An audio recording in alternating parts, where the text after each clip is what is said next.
PSG Fan TV, bonsoir à tous, bonsoir à toi Stéphane. Salut Brian, salut à tous. Au début de la rencontre, quand j'ai regardé la compo, j'ai vu de la densité au milieu de terrain, avec notamment nos deux joueurs offensifs, Messi, Neymar, ça y a pas de souci. Ensuite Danilo en sentinelle, puis Verratti sur le même terrain, que Ruiz et que Vitinha. Du coup, je sais pas si c'était un 4-1-3-1. Je pense que c'était un 4-4-2 en losange, avec un losange au cœur du jeu, je pense. Qu'est-ce qui n'a pas été du coup? Moi je vais te dire très simplement, c'est que moi j'ai vu deux équipes, forcément, tout le monde a vu deux équipes sur le terrain, mais il y en a une qui a pris un classico dans le bon sens, je veux dire dans la tête. Aujourd'hui, j'ai vu une équipe qui percutait l'autre, j'ai vu une équipe qui allait chercher les contacts, les duels, qui allait au pressing, qui était à 2-3 joueurs autour du porteur de ballon. Quand nous on avait le ballon, j'ai vu ça. Moi j'ai vu un Paris Saint-Germain qui n'est plus du tout concerné par un mercato. Aujourd'hui, pour nous en tant que supporters, par un classique tu veux dire, par un mercato, par un classico, pardon, autant pour moi. Aujourd'hui, nous en tant que supporters, historiquement, c'est un match, surtout en Coupe de France, qui vaut quelque chose pour nous. J'ai l'impression qu'aujourd'hui, les joueurs du Paris Saint-Germain ne sont plus concernés par ce genre de match, ce genre de classico qu'on doit absolument gagner. En plus, aujourd'hui, c'est un peu particulier, parce qu'on se retrouve avec un classico en Coupe de France, à élimination directe.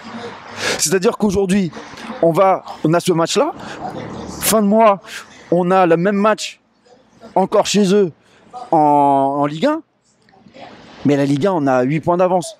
Donc ça veut dire quoi? Ça veut dire que j'aurais préféré peut-être l'inverse. Alors, je préfère gagner les deux, bien évidemment, mais si, imaginons, on me demande de choisir, bien sûr. Moi, je préfère lâcher 3 points en Ligue 1, perdre contre eux, plutôt que se faire éliminer contre eux, ici, en Coupe de France. Ça n'enlève rien au mérite qu'ils ont eu. Parce que eux, justement, par rapport à nous, eux, comme je disais, ils ont pris le match dans la tête, dans le bon sens. Voilà, nous, on s'est fait marcher dessus. On s'est fait marcher dessus, voilà, tout simplement. C'est vrai que bon, il y a le côté mental. Ils ont eu quand même des illusions au Vélodrome face à Nice le week-end dernier.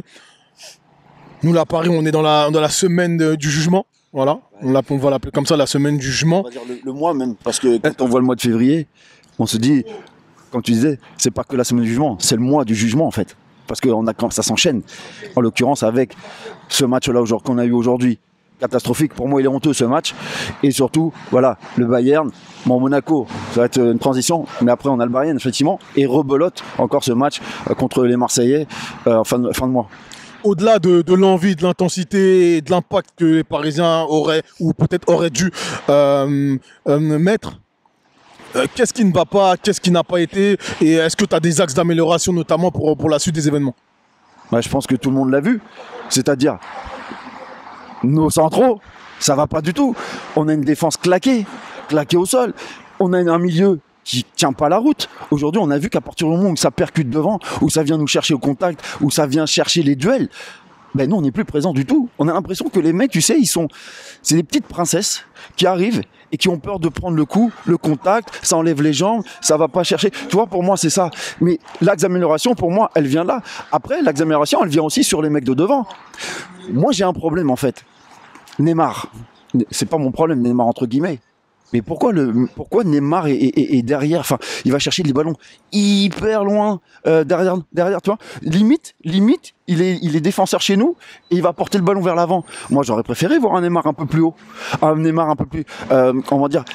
Il a fait les efforts, Neymar. Hein. On n'a pas vu un Neymar qui s'est caché aujourd'hui quand même, tu vois.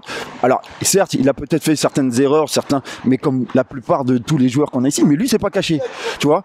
Donc, un Neymar plus haut, moi ça m'aurait bien aimé. J'aurais bien aimé voir ça. Sauf que le problème, c'est qu'on a un bloc équipe qui ne monte pas, un bloc équipe qui a du mal à faire le pressing contre une équipe de Marseille. Voilà. Et moi, c'est ce qui me dérange. C'est ce qui me dérange. Après, on a vu un Messi complètement invisible. Pour moi, il était où? À un moment donné, limite, je me suis dit. Ah oui, tiens, Messi, il tire un coup franc, mais j'avais complètement oublié qu'il jouait, le gars. Tu vois, à un moment donné, bon, il y a des choses à revoir. Il y a des choses à revoir dans cette équipe. Je pense qu'il y a des choses. On nous disait, oui, plus de bling-bling, etc. Je suis pas sûr que ce côté bling-bling soit plus à Paris. Hein. J'en suis pas sûr.